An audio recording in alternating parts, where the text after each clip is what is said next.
क्या आपने कभी सोचा है कि आर्टिफिशियल इंटेलिजेंस कैसे संगीत बना सकता है? आजकल एआई तकनीक इतनी विकसित हो गई है कि यह न केवल संगीत की धुनें बना सकता है, बल्कि पूरी रचनाएं भी तैयार कर सकता है।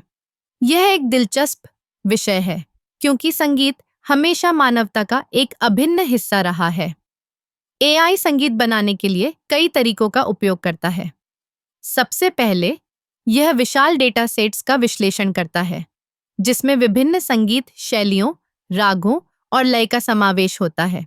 उदाहरण के लिए, एआई एल्गोरिदम को प्रशिक्षित किया जाता है ताकि वह बीते हुए संगीत के टुकड़ों को समझ सके और उनसे प्रेरणा ले सके। इसके बाद यह नए संगीत के टुकड़े बनाने के लिए इन पैटर्न्स का उपयोग करता है। आप सोच रहे होंगे, क्या एआई वास्तव में कलाकारों को प्रतिस्थापित कर सकता है? यह एक जटिल सवाल है। एआई संगीत बना सकता है, लेकिन क्या वह मानव भावना और अनुभव को पकड़ सकता है? संगीत केवल धुनों का संग्रह नहीं है, यह भावनाओं का एक माध्यम है। जब हम किसी गाने को सुनते हैं, तो वह हमें यादों, अनुभवों और भावनाओं से जोड़ता है। क्या एआई इन गहराइयों को समझ सकता है? हालांकि कुछ लोग मानते हैं कि एआई संगीत की रचना में एक नई क्रांति ला सकता है।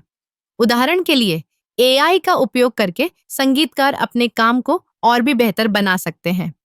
यह उन्हें नए विचारों और प्रयोगों के लिए प्रेरित कर सकता है।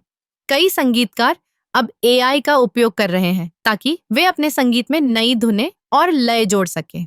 लेकिन क्या यह संगीतकारों की भूमिका को कम कर देगा? शायद नहीं।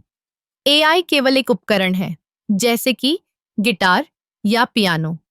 यह संगीतकारों की रचनात्मकता को बढ़ा सकता है, लेकिन अंततः मानव अनुभव और भावना की आवश्यकता हमेशा रहेगी।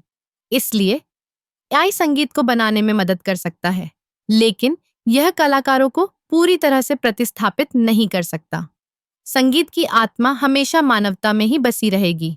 हम एआई के साथ सहयोग करके एक नई संगीत यात्रा की शुरुआत कर सकते हैं, लेकिन हमें यह नहीं भूलना चाहिए कि संगीत का असली जादू मानवता में है। तो अगली बार जब आप एआई द्वारा बनाई गई कोई धुन सुने, तो सोचिए कि यह केवल एक तकनीकी उपलब्धि नहीं है, बल्कि एक नए युग की शुरुआत है, जहां मानवता और मशीनें मिलकर कुछ अद्भुत रचनाएं कर सकती हैं।